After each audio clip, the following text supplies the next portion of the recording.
Assalamualaikum warahmatullahi wabarakatuh. Selamat pagi Ananda semua, khususnya kelas 7. Hari ini kita berjumpa lagi dalam mata pelajaran ilmu pengetahuan alam. Nah, untuk hari ini Bapak akan menyampaikan suatu materi yaitu tentang ciri-ciri makhluk hidup. Nah, adapun tujuan pembelajaran kita pada hari ini yaitu Bapak harap setelah Ananda mengikuti materi berikut ini, yang pertama itu Bapak harap Ananda bisa tahu apa sih makhluk hidup itu, kemudian apa contohnya makhluk hidup itu, dan yang ketiga nanti adalah apa sih ciri-ciri makhluk hidup itu. Nah, untuk mencapai tujuan tersebut, marilah kita ikuti materi berikut ini. Makhluk hidup adalah semua makhluk atau segala sesuatu yang bisa memenuhi kriteria ciri-ciri makhluk hidup bisa terpenuhi. Contohnya misalnya itu makhluk hidup itu ada 4. Yang pertama itu adalah manusia. Yang kedua adalah dunia binatang atau flora atau fauna. Yang ketiga itu adalah dunia tumbuhan atau flora. Dan yang keempat itu adalah mikroorganisme atau makhluk renik yang tak kasat mata. Nah, sekarang apa sih ciri-ciri makhluk hidup itu? Ciri-ciri makhluk hidup itu ada 8. Yang pertama adalah bergerak. Apa sih bergerak itu? Bergerak itu adalah proses berpindahnya makhluk hidup dari satu tempat ke tempat yang lain yang tentunya mempunyai tujuan. Yang pertama itu adalah mencari makan, yang kedua menghindari pemangsa, dan yang ketiga tentunya bersosialisasi dengan sesama makhluk hidup. Yang kedua adalah bernafas. Apa sih bernafas itu? Bernafas itu adalah proses menghirup udara yang banyak mengandung O2 atau oksigen dan menghembuskan udara yang banyak mengandung CO2. Yang tentunya setiap makhluk hidup itu berbeda-beda cara bernafasnya. Ada yang pakai paru-paru, ada yang pakai insang, dan ada yang pakai kulit. Nah, yang ketiga adalah makan dan minum. Makan dan minum sangat dibutuhkan oleh makhluk hidup untuk bertahan hidup, untuk misalnya tumbuh kembangnya, dan untuk sumber energi. Ya.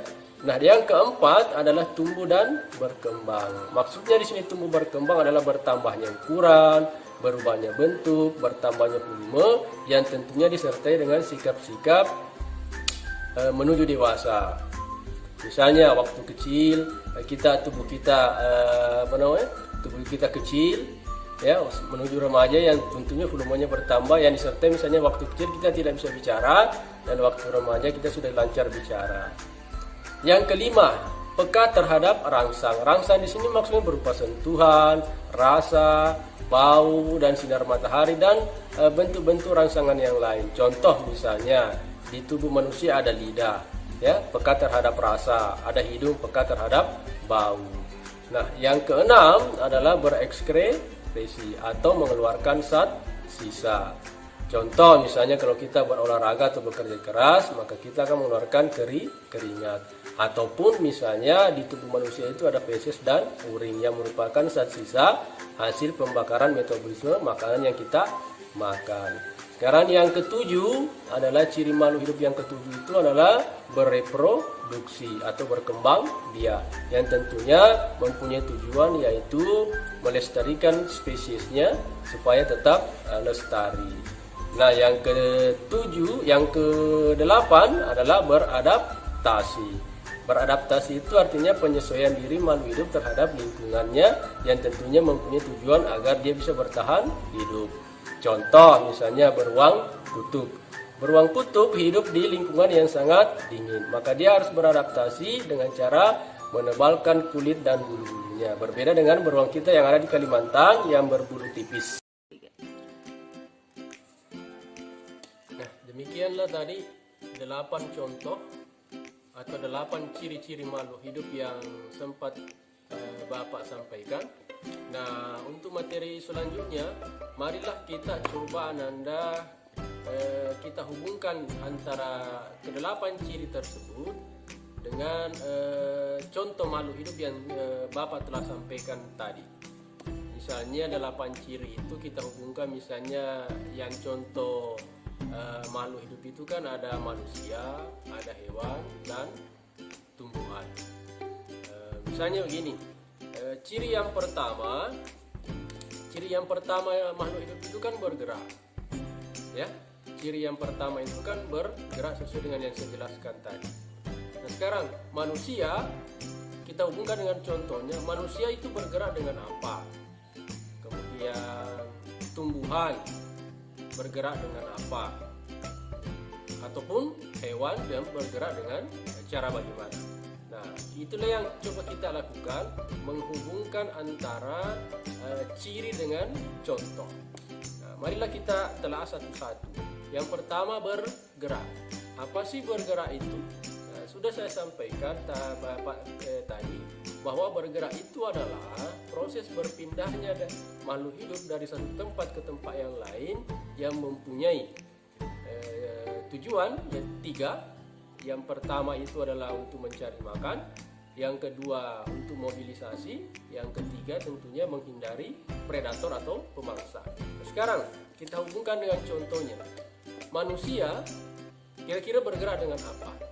Nah, pada tubuh manusia, tubuh Ananda semua ada dua alat geraknya. Ada yang namanya alat gerak aktif, ada namanya alat gerak pasif.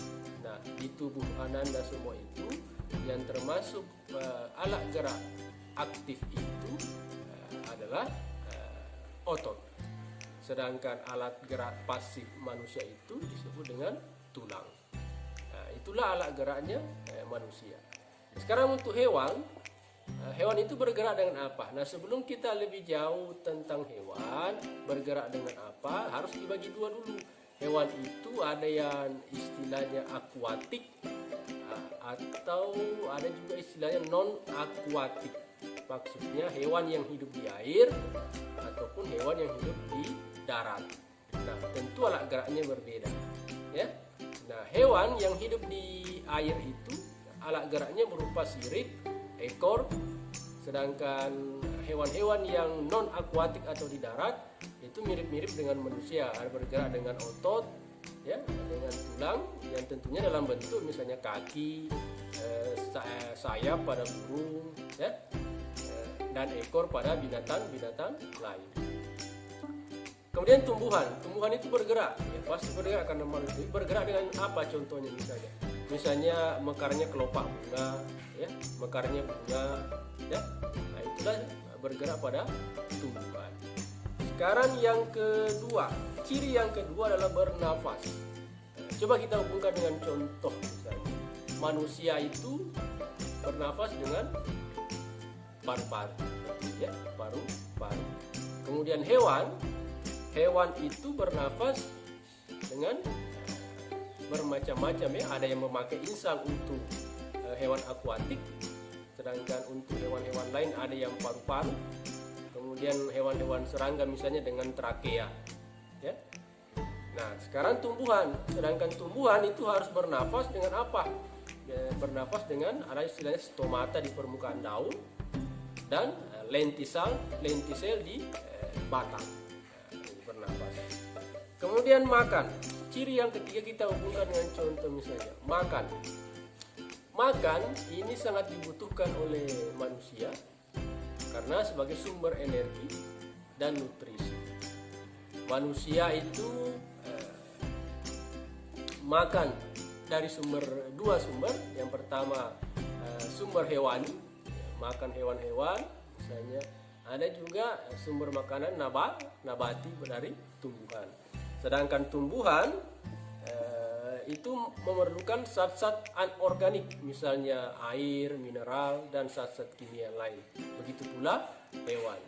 Nah, untuk makan ini biasanya dikelompokkan dalam dua kelompok besar. Ada namanya autotrof, artinya makhluk hidup yang bisa memproduksi makanannya sendiri, dan heterotrof, artinya makhluk hidup yang tidak bisa memproduksi makanannya sendiri tapi bergantung kepada makhluk lain. Contoh misalnya kita manusia tidak bisa memproduksi makanannya sendiri, harus makan dari hewan ataupun tumbuhan.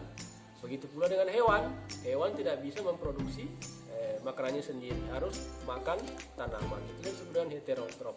Sedangkan autotrof adalah makhluk hidup yang tidak memerlukan tergantung makhluk hidup yang lain. Contohnya tanaman, memproduksi makanannya sendiri.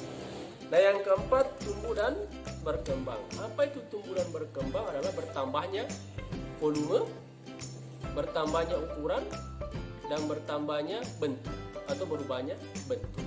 Sedangkan berkembang itu adalah biasanya ditinjau dari segi psikologis. Misalnya tingkat kecerdasan bertambah seiring bertambahnya umur. Kemudian peka terhadap rangsang. Peka terhadap rangsang ini erat kaitannya dengan panca indera. Kalau manusia itu peka terhadap rangsangnya tergantung panca indera ya. Misalnya mata, hidung, kulit, ya. Apalagi mata, hidung, kulit, misalnya lidah, ya, dan sebagainya.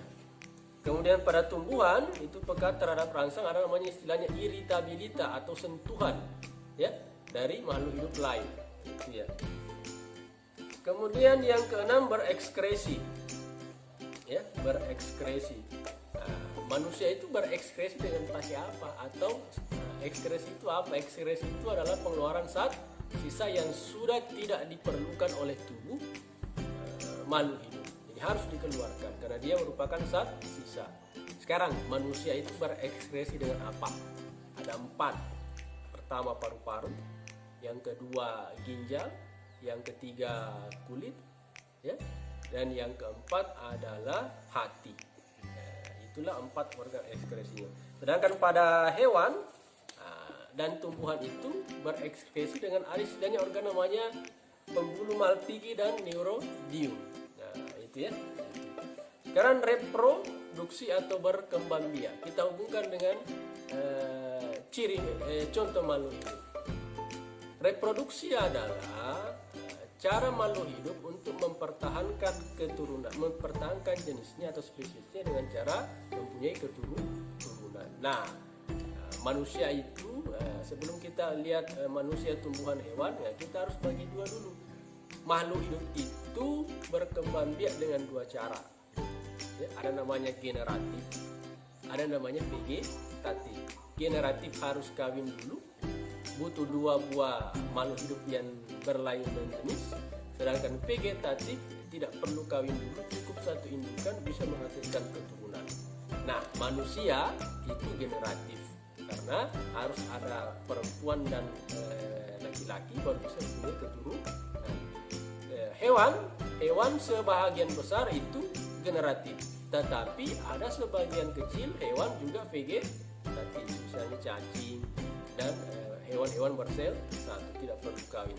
Ditempuh dengan membelah diri, misalnya fragmentasi dan lain sebagainya. Sedangkan pada tumbuhan berkembang biak atau bereproduksi dengan cara apa? Ada yang vegetatif, ada yang generatif. 90% tumbuhan itu vegetatif, tidak perlu kawin. Tetapi ada tumbuhan-tumbuhan tertentu yang harus generatif. Kawin dulu baru bisa punya keturunan. Misalnya salah, ya, salah atau tumbuhan-tumbuhan yang lain lah. Nah, yang terakhir adaptasi. Adaptasi kita hubungkan dengan contoh misalnya. Apa itu adaptasi? Proses penyesuaian diri makhluk hidup terhadap lingkungannya. Tujuannya yang pertama, punya 2 tujuan itu adaptasi. Yang pertama untuk menghindari pemangsa yang disebut dengan kamuflase. Misalnya bunglon, ya. Bunglon itu berubah-ubah warna sesuai dengan tempat dia berlindung. Misalnya kalau dia menempel di tembok yang berwarna kuning, maka kulitnya berubah menjadi warna kuning. Tujuannya apa? Untuk menghindari pemangsa. Misalnya cicak ketika kita kejar tiba-tiba putus ekornya, ya, putus ekornya. Itu bukan tiba-tiba, tapi itu bentuk adaptasi supaya menghindari pemangsa atau pemburu. Supaya dia lincah bergerak, maka dia harus lepaskan ekornya. Ya. Nah, yang kedua adalah caranya tujuan beradaptasi makhluk hidup itu adalah untuk bertahan hidup. Misalnya beruang kutub. Beruang kutub itu hidup di lingkungan yang ekstrim, suhunya sangat rendah bahkan minus. Maka supaya dia bisa bertahan hidup, maka Satu-satunya cara adalah menebalkan kulitnya, mempertebal bulunya supaya tubuhnya dia tidak mati kedinginan. Ya, itu contoh makhluk hidup pada hewan. Ada lagi misalnya unta. Unta kebalikannya beruang kutub. Unta itu hidup di daerah panas yang sedikit airnya. Maka supaya dia bisa bertahan hidup, maka unta itu dianugerahi oleh Tuhan ada namanya pungguk di punggungnya seperti itu timbunan lemak. Padahal itu adalah fungsinya untuk menyimpan cadangan air. Ya, itu pada hewan. Sekarang pada tumbuhan juga itu beradaptasi ya, supaya dia bisa bertahan hidup. Contoh misalnya ada istilahnya xerophyte. Xerophyte itu adalah tumbuhan yang hidup di daerah yang gersang. Ya, maka dia supaya dia tetap hidup di tanaman yang gersang, maka dia harus beradaptasi. Contoh misalnya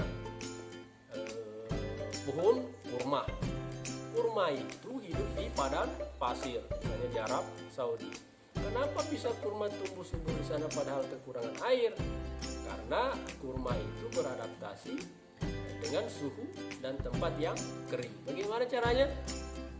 Pertama, memperpanjang akarnya, ya, memperkecil penguapan di batang dan daun. Ada lagi misalnya kaktus. Kaktus itu beradaptasi di kaktus itu aslinya adalah habitat aslinya di gurun. Supaya dia bisa bertahan hidup, maka tubuhnya itu dipenuhi duri.